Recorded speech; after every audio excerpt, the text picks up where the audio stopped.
एक मरीज़ जो पहले से ही डायबिटिक कीटोएसिडोसिस वाली कंडीशन में, अगर उसको ग्लूकोज बॉडी में इंजेक्ट कर दी जाए, या फिर वो मरीज़ जो कि हाइपोग्लाइसीमिया वाली कंडीशन में उसको इंसुलिन लगा दी जाए, दोनों ही खतरनाक कंडीशन है और दोनों खतरनाक कंडीशन क्रिएट कर सकती हैं। पहले ये समझते हैं कि डायबिटिक कीटोएसिडोसिस हो कौन कौन सी वजह से सकता है। ठीक है, पहली वजह तो ये है कि अगर बॉडी में क्या हो, बॉडी में खून में हमारे पास क्या हो, इंसुलिन का लेवल 0 हो। ठीक है, सेकंड वजह हमारे पास ये हो सकती है कि फॉर एग्जांपल कोई इन्फेक्शन था या स्ट्रेस था, इसकी वजह से भी डायबिटिक कीटोएसिडोसिस हो सकता है। ठीक है, अब इन्फेक्शन या स्ट्रेस की वजह से किस तरीके से डायबिटिक कीटोएसिडोसिस हो सकता है। देखिए होता क्या है, इन्फेक्शन या स्ट्रेस में हमारी बॉडी जो होती है इमरजेंसी मोड में चली जाती है। ठीक है, और इस वक्त क्या होता है, कुछ स्ट्रेस हार्मोन बॉडी में रिलीज होते हैं जिनको हम बोलते हैं काउंटर रेगुलेटरी हार्मोन। इन हार्मोन में शामिल है कॉर्टिसोल, एडेनिन वगैरह। ठीक है, यह हार्मोन क्या करते हैं, यह हार्मोन बेसिकली इंसुलिन रेजिस्टेंस पैदा करते हैं। किस तरीके से पैदा करते हैं, फॉर एग्जाम्पल मेरे पास ये सेल है। ठीक है, अब इस सेल के अंदर हम जानते हैं बॉडी में सेल्स जो हैं उनके अंदर ग्लूकोज का देना लाजमी है। ठीक है, ग्लूकोज क्या देगा, उनको एनर्जी देगा, लेकिन ग्लूकोज ऐसे नहीं जाती सेल्स में, बल्कि उनके लिए कौन हेल्प करता है, इंसुलिन हेल्प करता है। ठीक है, इंसुलिन क्या करता है, ग्लूकोज की गेट को खोलता है। अब यहाँ पर फॉर एग्जाम्पल इंसुलिन ने आके लगना था, गेट को खोलना था और ग्लूकोज ने खूब में जाना था, लेकिन इंसुलिन ने जिस गेट को खोलना था, जहाँ के यानी कि हेल्प करनी थी, वहाँ के हमारे पास ये जो स्ट्रेस हार्मोन थे ये आके खुद खड़े हो गए, या फिर इन्होंने कुछ ऐसा पाथ इख्तियार किया, इसकी वजह से क्या हो गया, हमारे पास ये जो इंसुलिन था यहाँ पर आके लग नहीं पाया, यानी कि गेट खुल नहीं पाया। ठीक है, तो इसको कहते हैं इंसुलिन रेजिस्टेंस, यानी कि इंसुलिन गेट नहीं खोल पाया। ठीक है, तो ये क्या करते हैं, इंसुलिन रेजिस्टेंस पैदा करते हैं। फिर हमारे पास क्या होगा, अब खुद सोचिए, जब इंसुलिन रेजिस्टेंस है यानी कि हमारे पास जो सेल्स के अंदर इंसुलिन जा ही नहीं पा रही। ठीक है, इंसुलिन क्या बेसिकली सेल्स के अंदर ग्लूकोज जा ही नहीं पा रही क्योंकि इंसुलिन ने गेट नहीं खोला। अब ये स्ट्रेस हार्मोन क्या करते हैं, एक और इंपॉर्टेंट चीज़ करते हैं कि फॉर एग्जांपल ये लीवर है। ठीक है, लीवर को क्या करते हैं, सिग्नल देते हैं कि लीवर को सिग्नल देते हैं कि हमारे पास जो खून में ग्लूकोज है कम है। ठीक है, तो लीवर क्या करते हैं, मजीद ग्लूकोज निकालते हैं। पहले ही ग्लूकोज की भरमार है, ग्लूकोज सेल में जा ही नहीं पा रही। ठीक है, पहले ही ग्लूकोज इतनी सारी है, ऊपर से मजीद ग्लूकोज क्या होना शुरू हो जाएगी, ऊपर से मजीद ग्लूकोज होना शुरू हो जाएगी। ठीक है, नतीजा ये होगा हमारे पास कि जो इंसुलिन है वो बिल्कुल भी काम नहीं करी।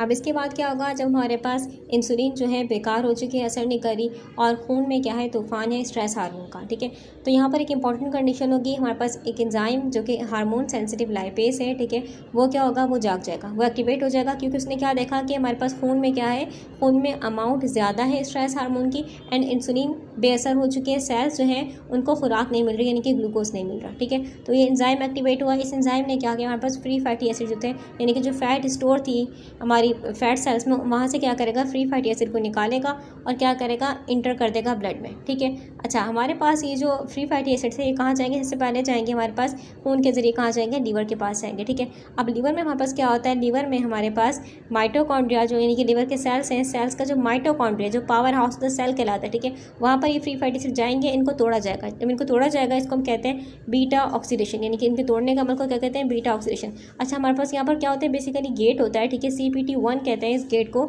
ये गेट ओपन होगा, यानी कि ये गेट बंद नहीं होगा। ठीक है, जब ये गेट बंद नहीं होगा तो हमारे पास फ्री फैटी एसिड जाते रहेंगे इसमें। ठीक है, तो ये गेट बंद क्यों नहीं होगा, क्योंकि इंसुलिन हमारे पास काम नहीं कर रही, वरना इंसुलिन क्या करती है, यहाँ पर ब्रेक लगा के रखती है। ठीक है, तो ये फ्री फैटी एसिड टूटेंगे, इसको बोलते हैं बीटा ऑक्सीडेशन। ठीक है, और ये कन्वर्ट होंगे आखिरकार एसिटाइल कोएंजाइम ए में। जब फ्री फैटी एसिड वहाँ से यानी कि फैट टूट रही है, फ्री फैटी एसिड की अमाउंट ज़्यादा है, तो ऐसी बात है ये भी क्या बनेंगे, ज़्यादा बनेंगे। ठीक है, जब भी ज़्यादा बनेंगे हमारे पास जो कीटोन होंगी, ठीक है, वो क्या होंगी, हमारे पास कीटोन बनेंगे। ठीक है, कीटोन यानी कि हमारे पास बेसिकली हम बोल सकते हैं, अभी देखिए 3 टाइप की कीटोन बनेंगे। ठीक है, एक है एसीटेट और दूसरा हमारे पास है beta hydroxy butyrate and third है एसीटोन। ठीक है, अच्छा हमारे पास जो खून में आधा अमाउंट होती है कीटोन की, वो होती है बीटा हाइड्रोक्सी ब्यूटारेट। ठीक है, अच्छा अब हमारे पास सोचें कि कीटोन जो है हमारे पास ये खून में जैसे बात की हमने हाई है। ठीक है, तो कीटोन क्या है, एसिडिक है, हम जानते हैं। ठीक है, तो ये क्या करेगा, खून में एच पॉजिटिव आयन जो होते हैं उनकी अमाउंट को हाई कर देगा। जब एच पॉजिटिव आयन की अमाउंट हाई है तो खून का जो pH होगा बदल जाएगा,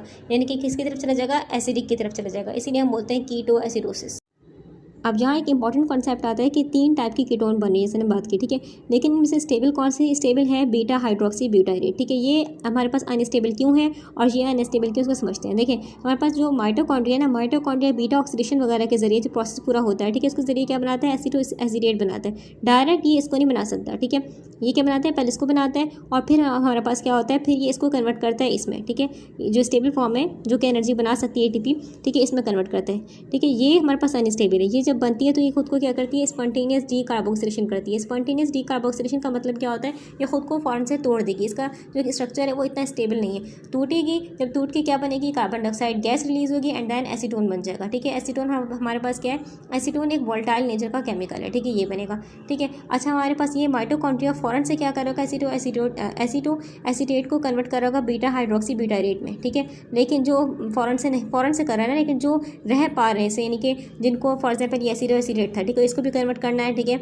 ये भी एसिडोएसिडेट है, इसको भी कन्वर्ट करना है, इसको भी कन्वर्ट करना है। फॉर एग्जाम्पल इसने इसको कन्वर्ट करना शुरू कर दिया, ये भी बाकी है, ये यहाँ खड़ा हुआ था। ठीक है, यानी कि इसको कन्वर्ट नहीं किया, ये क्या कर लेगा फौरन से खून में ठीक है, फौरन से क्या करेगा, खुद को क्या करेगा, स्पॉन्टेनियस डीकार्बोक्सिलेशन कर देगा। यानी कि क्या करेगा, एसीटोन बनाएगा और क्या बना लेगा, कार्बन डाइऑक्साइड गैस रिलीज होगी। ठीक है, ये भी बच गया था, फॉर एग्जाम्पल ये भी यही काम करेगा। ठीक है, तो इस तरीके से खून में क्या हो रही थी, एसीटोन बन रहा था। एसीटोन के हमारे पास एक वोलेटाइल नेचर का, यानी कि क्या होता है, ये लिक्विड में क्या करेगा, घुल नहीं पाता, यानी कि क्या होगा, ये वोलेटाइल नेचर के बाहर निकलने की कोशिश कर रहा है। ठीक है, आप हमारे पास खून को देखें तो खून हमारे पास कैसा है, लिक्विड है। ठीक है, तो हमारे पास ये खून के जरिए ट्रैवल करता हमारे एल्विलाई में जाएगा, तो वहाँ पर क्या होगा, जब एक्सचेंज ऑफ गैसेस हो रही होती हैं तो वहाँ चला जाएगा, और जब हम ब्रीथ आउट करेंगे, एक्सहेल करते हैं तो उसके जरिए बॉडी से बाहर निकल जाएगा।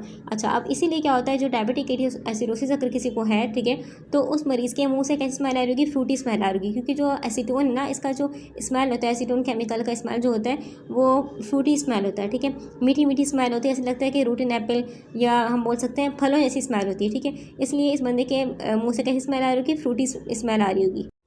थर्ड इंपॉर्टेंट कंडीशन हमारे पास होती है, इसको हम बोलते हैं ग्लूकोज यूरिया। ये किस तरीके से होता है, देखिए हम जानते हैं किडनी क्या करती है, किडनी खून को फिल्टर करती है। किडनी जब खून को फिल्टर करती है तो क्या होता है, जो इसके पास शुगर आती है, ठीक है, उस शुगर को क्या करती है, ये डायरेक्ट रीअब्जॉर्ब कर देती है बॉडी में। ठीक है, यानी कि इसकी भी अपनी लिमिट होती है, जिसको हम बोलते हैं तकरीबन ये 180 तक की, हम बोल सकते हैं 180 मिलीग्राम पर डेसीलीटर इतना होना चाहिए। ठीक है, लेकिन हमारे पास क्या खून में शुगर जो है वो 300, 400, 500 तक भी हो सकती है, यानी कि इतनी हाई शुगर है, क्योंकि हम किसकी बात करें, डायबिटिक कीटोएसिडोसिस की बात करें। ठीक है, उसमें क्या होता है, खून में शुगर हाई होती है, यानी कि शुगर बहुत हाई, तो ये सिस्टम, ये जो पंप थे हमारे पास, जो कि शुगर को क्या कहते हैं, एब्जॉर्ब करके, ग्लूकोज को एब्जॉर्ब करके दोबारा खून भेज रहे थे, ये क्या हो जाएंगे, पंप बेकार हो जाएंगे, ये पंप फेल हो जाएंगे।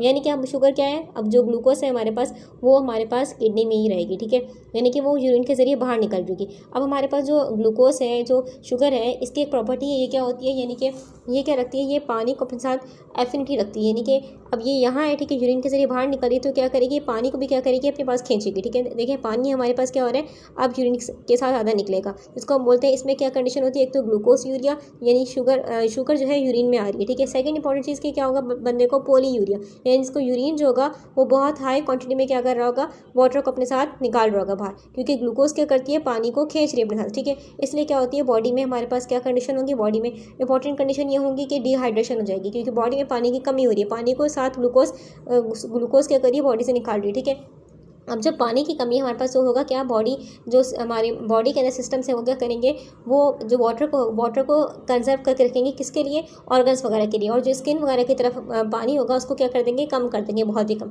इसकी वजह से क्या हो जाएगा, स्किन ड्राई होगी। ठीक है, और जो लिप्स होंगे वो उन पर क्रैक्स, यानी कि जो हमारा फिजिकल एरिया इसकी हम बात करें, स्किन ड्राई और क्रैक लिप्स होंगे। ठीक है, क्योंकि ताकि ऑर्गन्स वगैरह की पानी की डिमांड पूरी हो सके। ठीक है, अच्छा एक और इंपॉर्टेंट चीज़ होती है, इसको हम बोलते हैं कोसोमोल ब्रीथिंग। इसमें क्या होता है हमारे पास, देखिए इसमें क्या होता है, हमारे पास बेसिकली जो एसिड बना है, ठीक है, जो कि हमारे पास क्या हो रहा है, हमारी जैसे ने बात की कि खून का पीएच हाई हो रहा था।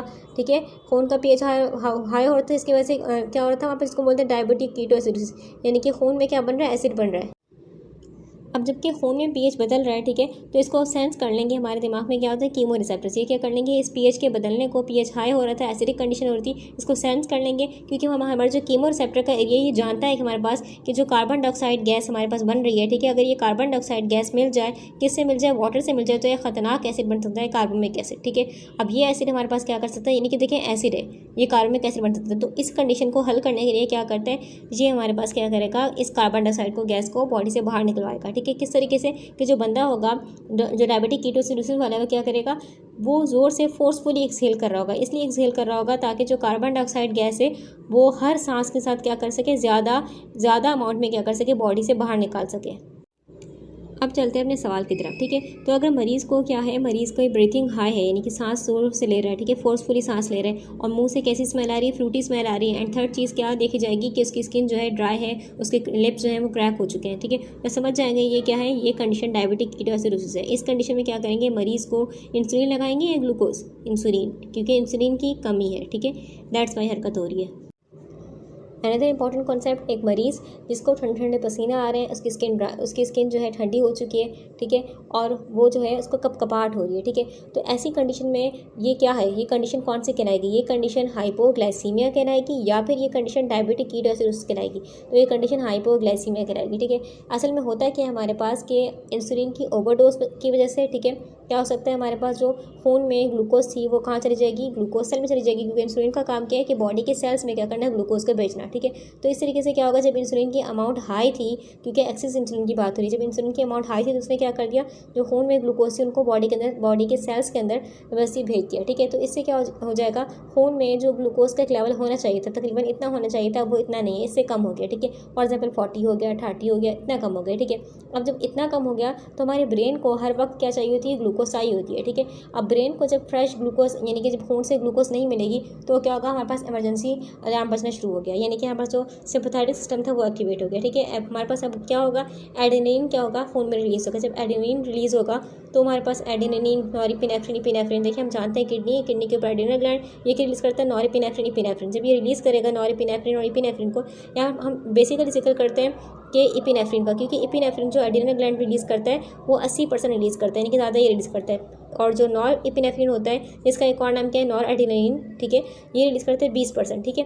तो दोनों ही रिलीज करते हैं। जब सिंपैथेटिक सिस्टम एक्टिवेट हो गया और एपिनेफ्रिन या फिर इसका एक और नाम है एड्रेनलिन, ठीक है, ये और नॉर एपिनेफ्रिन जिसका एक और नाम है नॉर एड्रेनलिन, ये क्या होंगे, खून में रिलीज होंगे, ठीक है। जब ये खून में रिलीज होंगे तो हमारे पास कंडीशन क्या होगी कि पूरा एक अलार्म बज चुका है, ठीक है। जो हमारे पास खून की नालियाँ होंगी वो क्या हो जाएंगी, कॉन्स्ट्रिक्ट, जो कि हमारे पास स्किन वगैरह की तरफ जा रही है वो क्या हो जाएंगी, कॉन्स्ट्रिक्ट। इसलिए जो स्किन वाला एरिया होगा अगर उसे टच करेंगे तो ठंडा महसूस होगा, ठीक है, क्योंकि जो खून था उसको अब कहाँ भेजा जा रहा है, उसका जो रुख था वो ब्रेन की तरफ और हार्ट की तरफ ज़्यादा किया जा रहा है, यानी कि वहाँ पर खून की ज़्यादा ज़रूरत है, ठीक है। स्किन वगैरह वाले एरिया की तरफ क्या की गई, वैजो कॉन्स्ट्रिक्शन की गई, ठीक है, वैजो कॉन्स्ट्रिक्शन।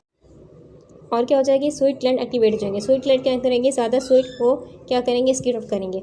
एक तो हमारे पास स्किन क्या है, कोल्ड है, ठीक है, और सेकंड कंडीशन क्या हो रही है कि स्वीट निकल रहा है, यानी कि हमारे पास हम बोल सकते हैं कोल्ड स्वीट। अब क्योंकि खून में ग्लूकोज हाई है, सिंपैथेटिक सिस्टम एक्टिवेट हो गया है, तो एड्रेनलिन हमारे पास जो ये क्या करेगा, मसल्स को सिग्नल देगा कि क्या करो, फाइट एंड फ्लाइट सिस्टम के लिए रेडी हो जाओ, यानी कि मसल्स को सिग्नल मिल रहा है। तो मसल्स के पास तो ऑलरेडी ग्लूकोज नहीं है, यानी कि इनके पास पहले से एनर्जी नहीं है और ऊपर से इनको सिग्नल दिया जा रहा है, तो ये क्या हो जाएंगे हमारे पास, इसलिए इनवॉलंटरी शिवरिंग होगी, हम नहीं चाह रहे फिर भी क्या हो रही है, कपकपाहट हो रही है। अब यहाँ जो कॉन्सेप्ट लिखा है बहुत ही इंपॉर्टेंट कॉन्सेप्ट है कि ब्रेन डैमेज का रिस्क होता है। कैसे रिस्क होता है, हम जानते हैं कि ब्रेन जो होता है फैट को यूज़ नहीं कर सकता, यानी कि उसको क्या चाहिए, खून से ग्लूकोज हर लम्हा चाहिए होती है, ठीक है। अब जब हम क्या करेंगे, इस कंडीशन में गलती से क्या करें, फॉर एग्जाम्पल इंसुलिन की क्या कर दी, इंसुलिन बॉडी में इंजेक्ट कर दी। जब इंसुलिन इंजेक्ट कर दी तो बची खुची खून में क्या थी, ग्लूकोज थी, फॉर एग्जाम्पल 10 से 20 मिलीग्राम पर डेसीलीटर थी, ठीक है।